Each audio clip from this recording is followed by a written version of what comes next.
Astăzi am intrat și eu ca orice om normal pe lumea mea de Minecraft și am găsit asta. Așa că astăzi eu va trebui să construiesc o bază care să reziste unui tsunami pe spațiul ăsta amărât și vai de capul lui. Să-i dăm drumul la video. Salutare lume și bine v-am găsit sau v-am regăsit la un nou videoclip. Ei bine, astăzi, după cum ați văzut și în intro, probabil va trebui să construiesc o bază care să reziste unui tsunami.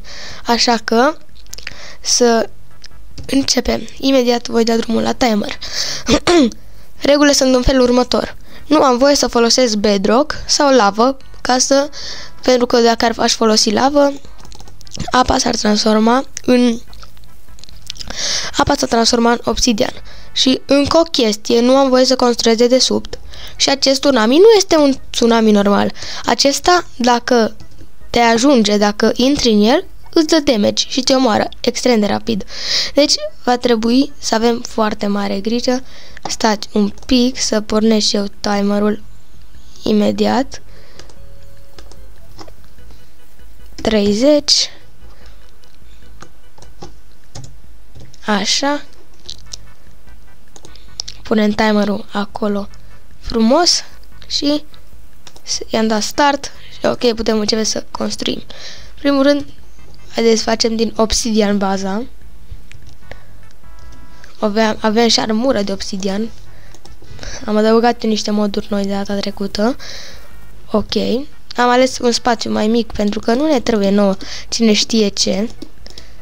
Stați un pic să dau sunetul un pic mai tare ca să se audă mai. Ok, music. Nu ne trebuie muzică.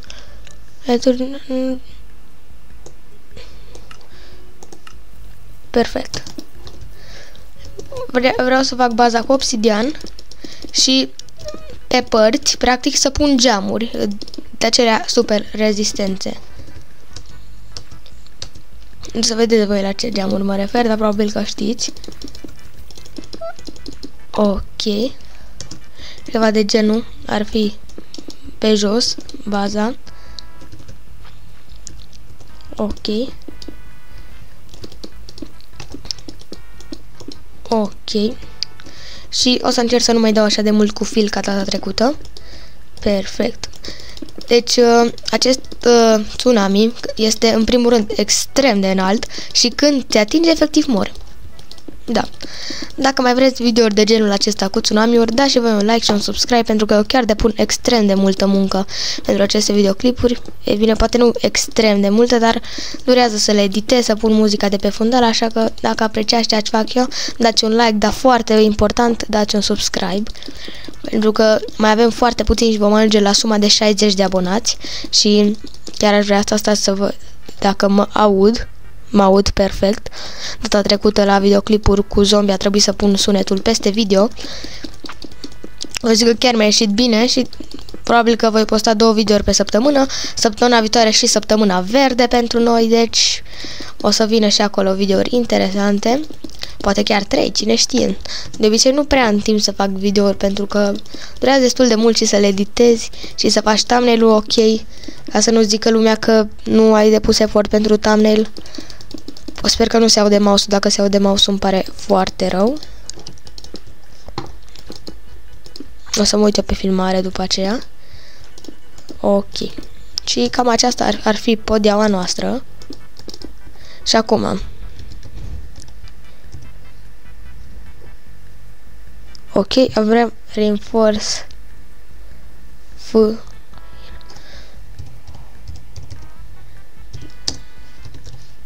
Avem numai genul ăsta de glass. Credeam că sunt mai multe culori, dar asta e.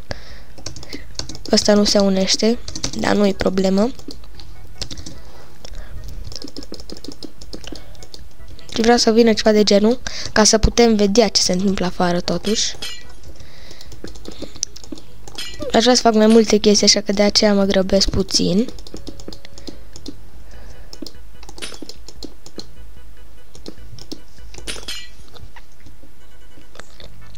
Ok. Pe aici las așa. Nu pot să dau cu fil chestiile astea oricum. Ok, în sfârșit am terminat, ne-a luat cam mult timp. Și aici o să punem un scanner door. Așa. Perfect. Așa. Înăuntru o să vedem care este cea mai rezistentă armură. Deci asta are 7 armur, asta are 8 armur și asta are 8 armur. Asta are Enderite-ul ăsta. Mamă, 10 armură ăsta luăm. Asta e cea mai puternică armură. Și avem șanse să supraviețuim dacă o avem pe noi în momentul în care vine tsunami. Și atunci luăm și un armor stand. Și punem 2 ca să avem. Stați așa. Ce șmecher arată. Dacă vreți să facem challenge-uri împreună cu oameni și cu prieteni de-a mei, scrieți-mi în comentarii și dacă îmi dezactivează YouTube-ul comentariile, nu eu sunt de vină, să știți, el mi le dezactivează, ok. Bed. Luăm de asta, ne facem și un mic interior, punem și niște de asta, dar nu de asta, ca asta arată mai bine. Lamp nu avem, asta e. Punem aici în colț, punem noptieră. Ce mai avem? Furniture pe aici. Avem și furniture. Avem fotolii. Să ne punem și niște fotolii pe aici. Mă rog, canapele. Și atunci ar arăta mai bine dacă ar veni așa. Și... ok.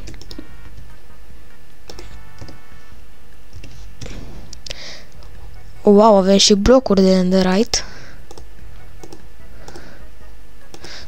Dar pe noi ne interesează armura. Atunci vine așa. Ok, tocmai mi-am pus ăștia pe mine. Perfect. Aici avem canapea. Ca să...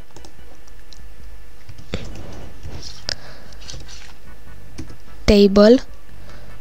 Perfect. Numai că nu știu dacă asta... ba da, e bună.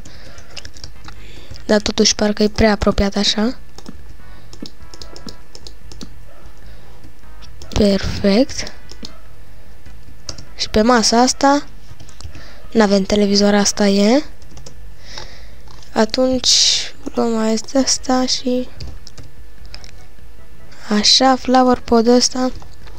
Și ne punem o floricică. Ok. Perfect. Acum să facem și un al doilea etaj. Numai că al doilea etaj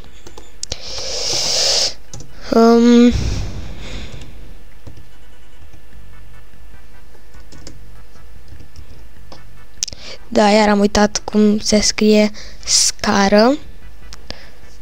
Decoration blocks, tools, combat, brewing. Am uitat cum se scrie scară. Revenim. Ok, am revenit, am găsit scara mai rapid decât credeam eu. Și atunci să punem asta cam mai pe mijloc, mai în față cu ușile, așa. Așa, ceva de genul. E aici. Aici din ce să facem oare? Ce rezistă? Tot obsidian. Rezistă numai că parcă n-aș. Hai, tot din obsidian. Numai că aici să fie zonă de maximă protecție.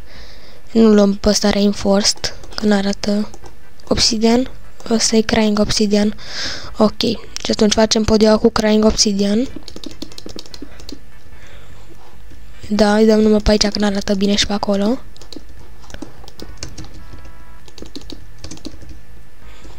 Sau... mai bine numai pe aici, că n-arată bine și pe din afară. Cât timp mai avem? Ok, au trecut doar 15 minute, mai avem destul timp. Cred că și prea mult. Dacă avem prea mult timp, scădem. Și acest clip nu se va mai numi Construiesc o bază anti-tsunami în 30 de minute, se va numi, sau mai bine las așa titlul. Deci v-am zis, scrieți-mi în comentarii dacă vreți să facem împreună cu prieteni de-ai mei sau în general cu alți oameni, nu neapărat cu prieteni.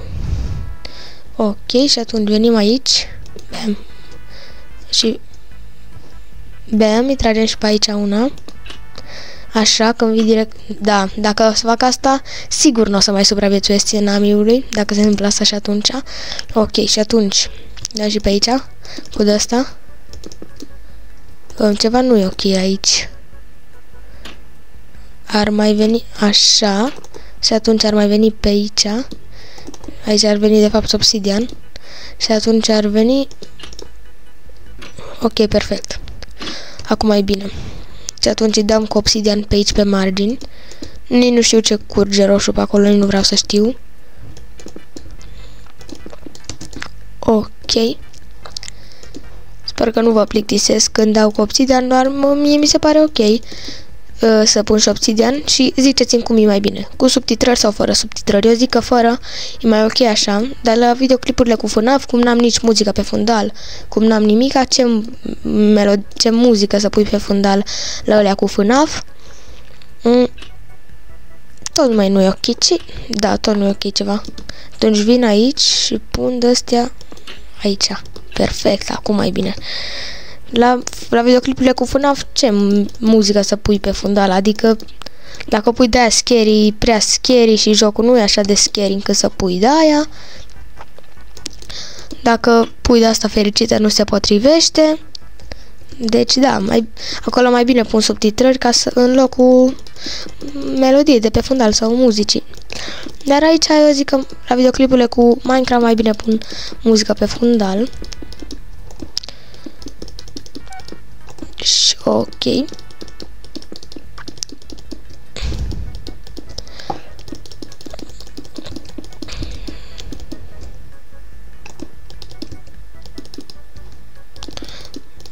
Eu așa pun podeaua, nu mă judecați.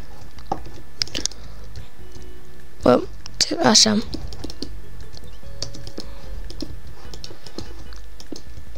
Mă gândeam ca la videoclipul viitor să facem bază securizată versus creeper mutanți și mă gândeam să facem împreună cu cineva. Ideea este luată de la Luca Luc, doar că sper că nu se supără nimeni. Deci să nu ziceți că am copiat, că eu și v-am și zis ca un om foarte corect că ideea este preluată. Oricum regulile o să le mai schimb eu. Nu o să las așa.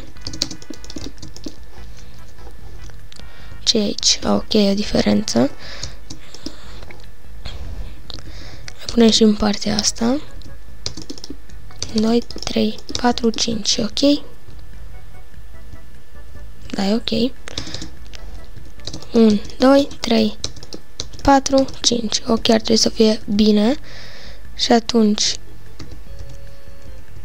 glass. Avem mai multe culori.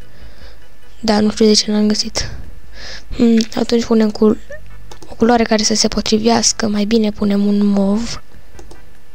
Dacă nu e ok, ăsta plat mai bine. Și atunci va trebui să schimbăm și culoarea de jos. Asta e.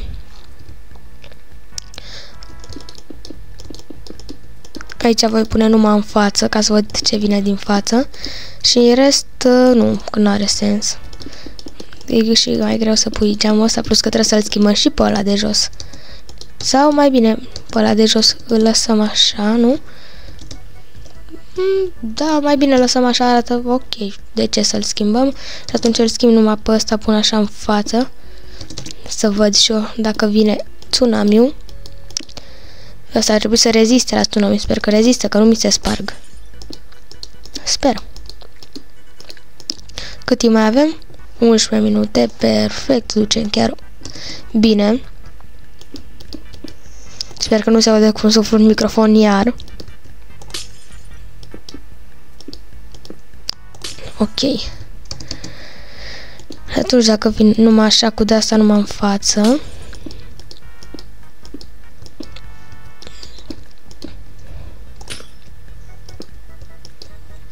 Oricum tsunamiul nu o să iasă din borderul ăsta, că am pus borderul special, că dacă nu se ducea pe toată harta și nu mai puteam folosi, dar în rest o putem folosi și la alte challenge-uri, dacă numai în borderul ăsta. Ok, stați un pic, vă rog.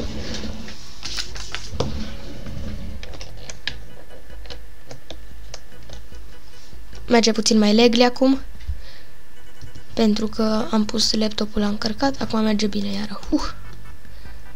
Ok, și acum venim direct cu asta peste.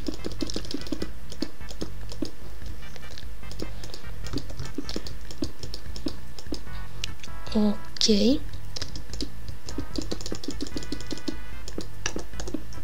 Nu e ok așa. Așa e bine. Și atunci dăm cu fil dacă tot mai avem așa de puțin timp. Ok, cam așa arată zona asta de sus, nu are interior, dar ne ocupăm acum și de el.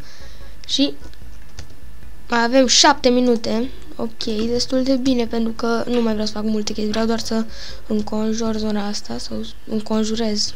Nu sună bine înconjurez, mai bine înconjur. A, da, și camere. Așa. Camere, ca să putem să punem pe aici. Deschid. De ce te așa. Să putem să punem pe afară. Probabil o să fie distruse, dar asta e dacă o să fie distruse. O pune doar în colțuri. O pun aici sus una ca să vedem totul. Ok. Mai punem și prin spate, că probabil va ajunge tsunami și pe aici. Și prin laterale. Să vedem cât de gravă e situația. Dar nu cred că o să fie chiar așa la ce bază am făcut. Challenge-ul trecut l-am câștigat. Însă acum să vedem dacă îl câștigăm și pe ăsta. Ok. Și încă una aici doar. Și ok. Și avem așa. 1. Vedem pe aici. Ok. Cum ies de pe asta? A, așa. Ok. 2. Așa. 4. Ok. Ok. Și acum să ne ducem să facem un mini interior pe aici, pe sus.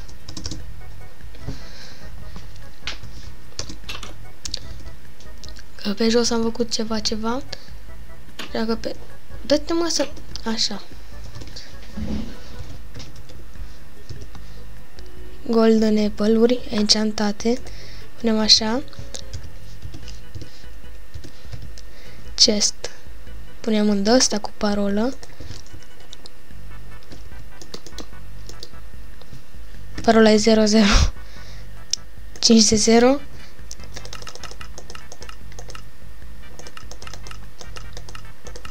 Așa am crezut că am uitat parola, era culmea. Și acum ce punem pe aici mere. Ca să avem destule.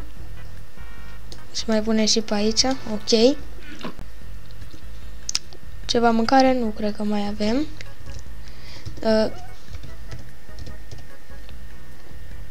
Ok. Putem să folosim și tunuri, dar în alt challenge, pentru că acum nu avem la ce. Ce lumină slabă. Cu factorțele astea. Ok. Suntem aproape gata. Vreau să încerc să fac ceva. Magma și... Ok, și soul sand. Pentru că, la final, aș vrea să ies de aici și o să le pun astea. Una aici și una aici, pentru că probabil nu cred că o să murim de la armura noastră și de la chestii. Și acum, rapid, cât mai am. Ok, foarte puțin, adică gard. Îmi trebuie gard.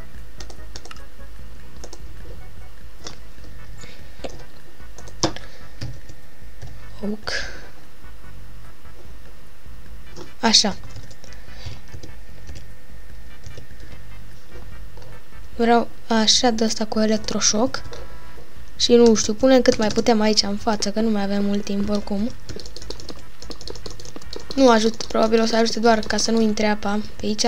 Pun doar strict ca să nu intre apa pe aici.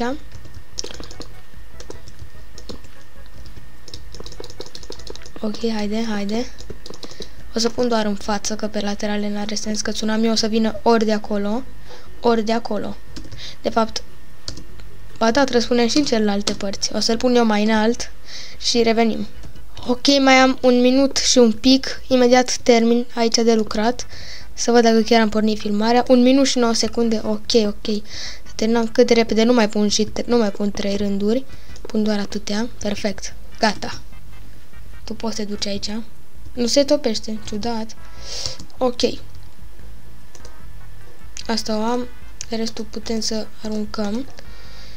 Sunt foarte curios. În curând va veni tsunamiul. Mai avem câteva secunde.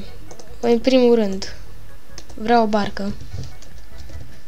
Să văd dacă pot să merg deasupra. O să iau mai multe în caz de se întâmplă ceva cu una posibil să se topească, nu sunt sigur.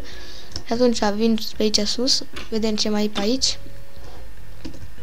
Nu am pus decât chestul ăla, nu ne trebuie mai mult. Aici o să fie camera de supraveghere. Noi o să ne uităm și așteptăm să vină tsunamiul. 6, 5, 4, 3, 2, 1. Ok, timpul oficial s-a terminat și acum nu putem decât să așteptăm să vină tsunamiul. Ok, oficial a pornit tsunamiul, uitați-vă cât de uriaș este. Să ne închidem pe aici tot, închideți-vă și voi două. Uitați-l doar cum vine, e imens. Oh my god. Ok, să vedem dacă se distrug camerele. Ok, deci dincolo vine. Sunt curios. Deci asta e încolo. Uitați-vă. Uitați-vă și ăla cu tsunami se inundă. Cutia. Ok, deci e imensă chestia asta. Uitați-vă doar. Ok, se apropie de noi. Oh my god. Nu știu dacă o trecut sau nu de border. Iau, nu.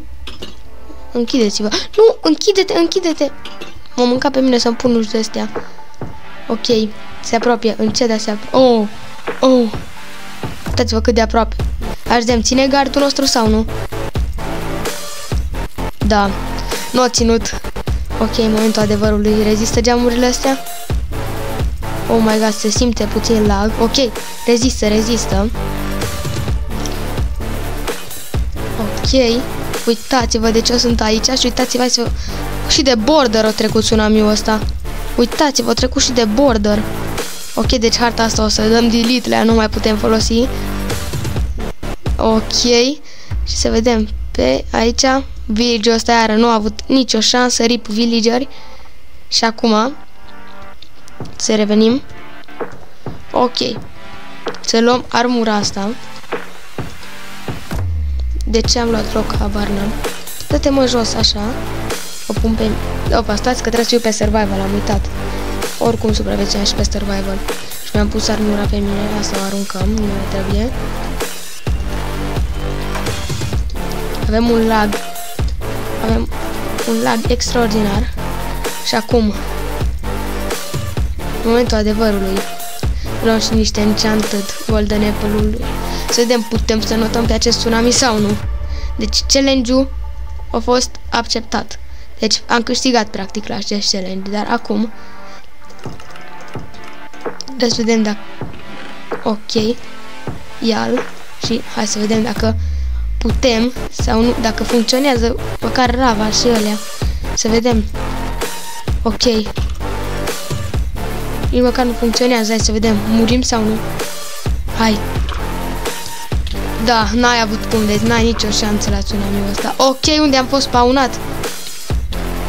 Ok, deci challenge-ul a fost câștigat, numai că am vrut eu să văd dacă putem nota, deci challenge-ul a fost oficial câștigat. Îmi pare rău pentru harta asta, o să trebuie să o șterg ca să nu-mi bubuie PC-ul, v-aș fi lăsat-o în descriere, dar dacă o curățăm de apă, o să vă las. Eu am fost Cheater, dați un like, dați un subscribe, mulțumesc că m-ați vizionat, pa, pa!